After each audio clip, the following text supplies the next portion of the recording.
On March 22nd, a video circulated online showing a rental apartment in complete chaos. Trash was scattered everywhere, takeout containers had piled up for a long time, and the washing machine was filled with dirty clothes, making the entire house basically uninhabitable. Netizens discussed that the apartment, located in Japan, had been rented by a Chinese international student. It was only after the student moved out that the landlord discovered the shocking state of the place. In response to the video, current affairs commentator Terence Shen posed a question. Why does this phenomenon repeatedly occur among some Chinese students? Does this reflect a larger issue with China's education and behavior standards? However, the situation left behind by this student in Japan may not be limited to just one untidy apartment. Another story circulating on social media has also drawn attention. A Chinese international student was accused of maxing out multiple credit cards and defaulting on rent payments before fleeing back to China. The incident sparked strong condemnation within the Chinese community. A Chinese student from Chongqing has reportedly applied for multiple credit cards, including those issued by PayPay, 7-Eleven, and JCB. Before leaving Japan, he emptied his credit card limits through cash withdrawals and left without paying any debts. In addition, he hadn't paid several months' worth of rent and utility bills. He quietly canceled his Japanese visa and returned to China to avoid his debts, leaving no explanation. Following the incident, a Japanese netizen shared the post and revealed further details. The netizen explained that the student had attended a language school in Japan for 2 years, but left abruptly after failing to get into university. Before departing, he maxed out his credit card limits and failed to pay rent and utility bills, disregarding collection notices and legal letters. The whistleblower also claimed that the student owed him 60,000 yen, about $378, and had been out of contact for over 2 months.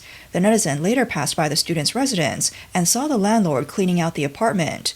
That's when he realized the student had fled. Angered by the situation, the netizen filed a report at the police station and posted a video online, stating, "Unless something unexpected happens, this person will likely never be able to step foot in Japan again." Even more infuriating, this student had openly boasted on social media, claiming, "Once the residence card expires, there's no problem, and I don't care about collection notices or lawyer letters." He even added, "If other Chinese people face difficulties in getting credit cards or renting houses, it's not my concern." This statement quickly went viral among Japanese netizens, with the post's view count surpassing 6 million. Many Japanese netizens expressed strong dissatisfaction in the comment section. One commenter said, "We should never issue credit cards to Chinese people. Debit cards are enough. Don't rent houses to them. Let them rent from Chinese landlords instead. People like this won't disappear." Others expressed their frustration, saying, "My sister works in the real estate industry, and she's often furious because foreign tenants run away without paying. While legal action can be taken within Japan, once they return to their home countries, it's nearly impossible to recover the money. There should be a system in place that holds the companies or schools receiving these individuals accountable for their actions." One netizen commented, "Renting to Chinese people might end up like this. For foreigners, especially Chinese, credit card details should be registered, and a deposit should be collected during the booking stage. If items are stolen or facilities are damaged, the payment should be deducted directly. However, the easiest solution is simply not to rent to Chinese people." The revelation of this incident quickly sparked outrage within the Chinese community, with the comment section overwhelmingly filled with anger. Many netizens condemned the individual, calling their behavior unacceptable and shameful, bringing disgrace to all Chinese people. Others expressed concern that such actions could block the path for future Chinese individuals, making it increasingly difficult for them to do business in Japan. In fact, this is not the first time such behavior has occurred. According to related content on social media platform RedNote, instances of maliciously fleeing from debts have been frequent. For example, in January of this year, a Chinese student revealed that their PayPay credit limit had been raised to 300,000 yen, approximately $1,891. After maxing out the limit, the student returned to China and clearly stated they had no intention of repaying the money. In 2025, another Chinese student in Japan maxed out 6 Japanese credit cards, racking up over 2 million yen in debt, approximately 12,607 US dollars, while also owing 800,000 yen in rent, over 5,000 US dollars.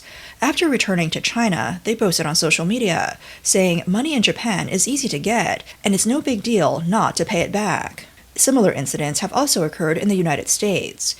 In 2024, a Chinese student maxed out several credit cards before leaving, withdrawing nearly 140,000 US dollars.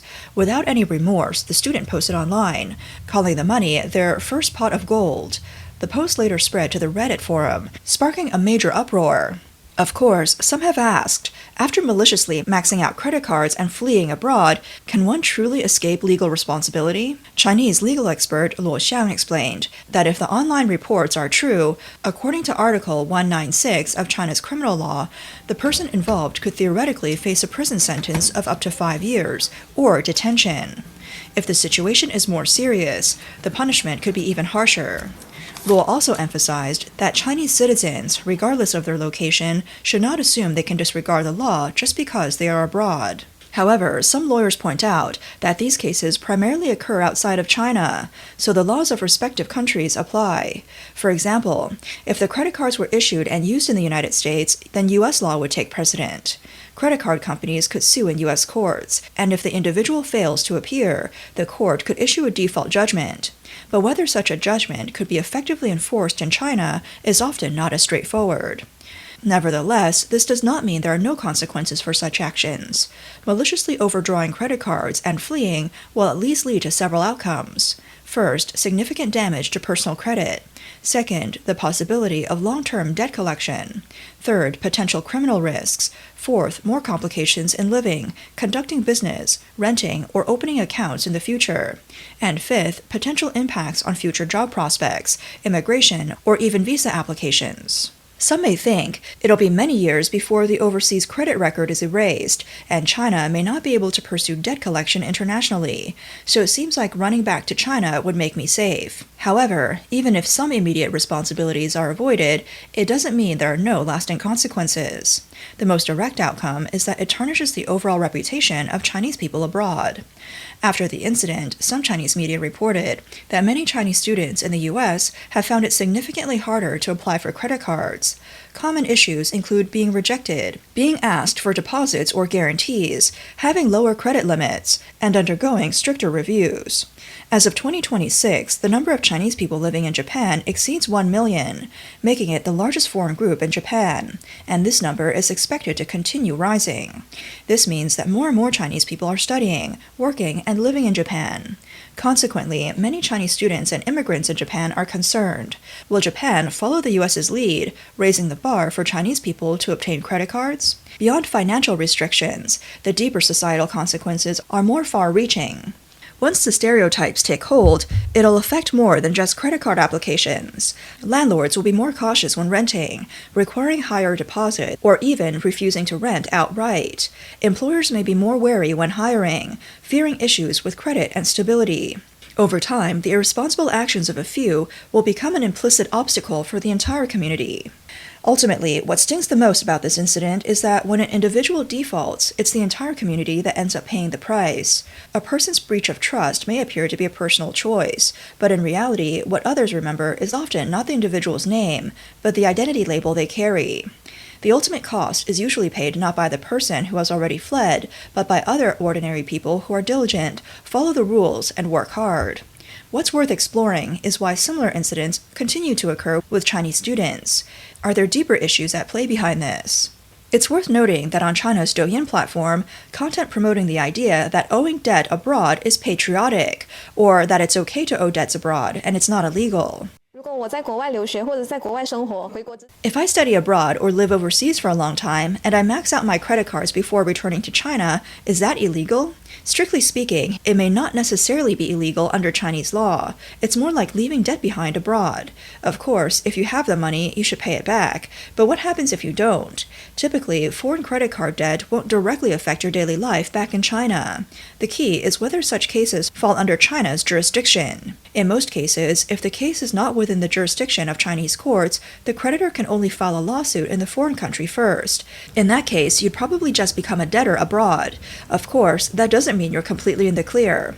If there's a judicial cooperation agreement between that country and China, and the foreign court's judgment can be recognized and enforced by Chinese courts, you could end up being labeled as untrustworthy under Chinese law.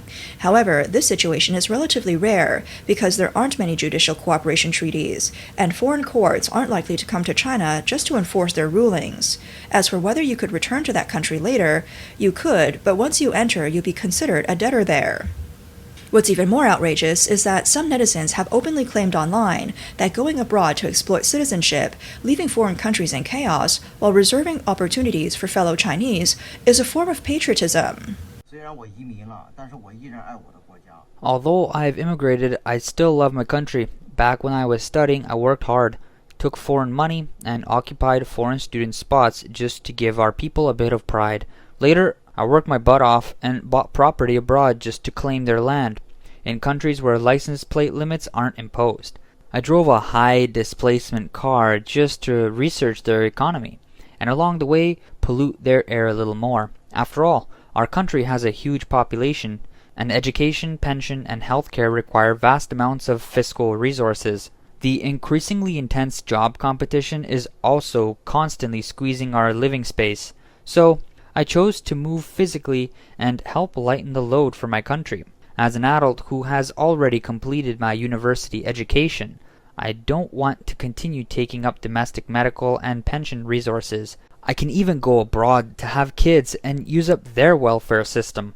I take over 130 days of vacation a year, and I work less than 100 hours a month, all to slow down the development of capitalist countries. To put it simply, I am like a nail driven into the enemy's heart in peacetime, and once it's in, I won't let go. Look, even physicist Professor Chen Ping moved to the United States without hesitation. During the Texas snowstorm, he heated his 300 square meter house, further depleting local energy resources. Then, he used the internet to intensely criticize the US government, trying to destabilize capitalistic society. Isn't this strategy pretty clear? So, really, don't overcomplicate immigration. In the end, it's just about going abroad to occupy local job opportunities, enjoy the welfare provided by local taxpayers, and free up plenty of opportunities back home for more talented people. This is my way of showing patriotism. I'm already great to this extent, so how could this be considered treason? This netizen also gave an example, saying, Professor Chen Ping, who resides in Texas, was once reported by netizens for posting on Weibo, "Though my body is in Texas, my heart is in Shanghai every moment." Netizen Xie Bing commented that this statement holds some truth. While living in the United States and benefiting from its resources and convenience, Chen Ping is also known for being a prominent anti-American scholar. He is not alone, as many Chinese individuals living in the US have consistently voiced anti-American opinions. What followed was even more embarrassing. A Chinese student deliberately shouted loudly outside the window early in the morning, causing a disturbance, and then pretended to be Japanese by shouting sumimasen, meaning sorry, excuse me. Afterward, she posted the incident online in China, loudly boasting about it. The reason behind these extreme actions was succinctly pointed out by netizen Xi Weihua, who stated that the core issue lies in the fact that these individuals have come to view creating trouble as a form of patriotism. These extreme patriotism ideologies have their roots in the Chinese Communist Party. After the 1990s, the CCP vigorously promoted patriotism education, placing the century of humiliation at its core, repeatedly telling the public how China was once oppressed, bullied, and divided by foreign powers. This education was not only aimed at fostering love for the country, but more importantly, it tightly intertwined the ideas of national rejuvenation, national dignity, and the CCP's own legitimacy in governance. At the same time, it painted the outside world, especially the West and Japan, as long-term oppressors of China. In this narrative, patriotism has slowly morphed. It has become less about loving one's own country or culture, and more about a new logic.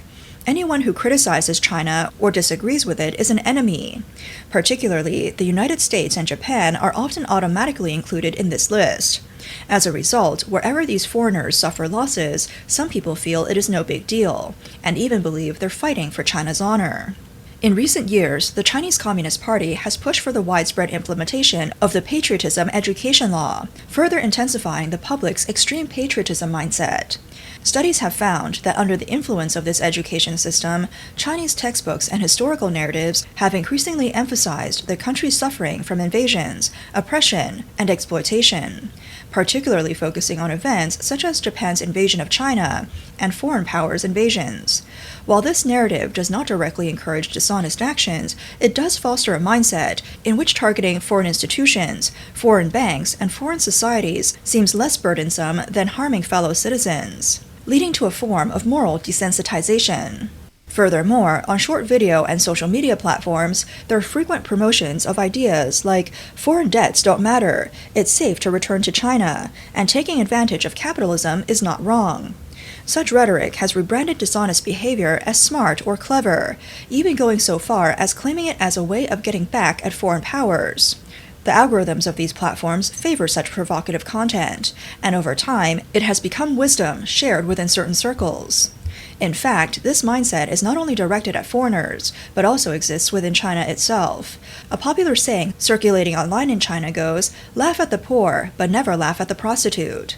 What it implies is that many people don't care about the process through which you make money, or whether your methods are clean.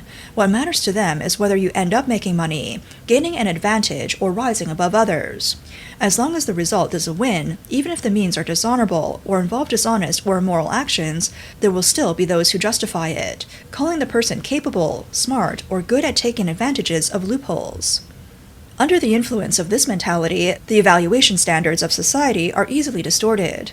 Behaviors that should be criticized, such as manipulation, taking advantage, bending the rules, or cheating, are not only left uncondemned, but may even be regarded by some as survival wisdom. Those who follow the rules and act honestly are often mocked as too naive, unable to handle the situations, or not understanding society. Over time, many people's judgment of right and wrong becomes increasingly blurred. Instead of asking whether something is right or wrong, they first ask whether it's worthwhile, profitable, or beneficial to themselves. Ultimately, what this reveals is a deep misalignment of values, prioritizing success over right and wrong, putting personal gain above the rules, seeing taking advantage as a sign of capability, and considering immoral behavior as shrewdness. If this mentality is not corrected, it will not only harm foreign societies, but also gradually erode the trust of foundation within Chinese society itself.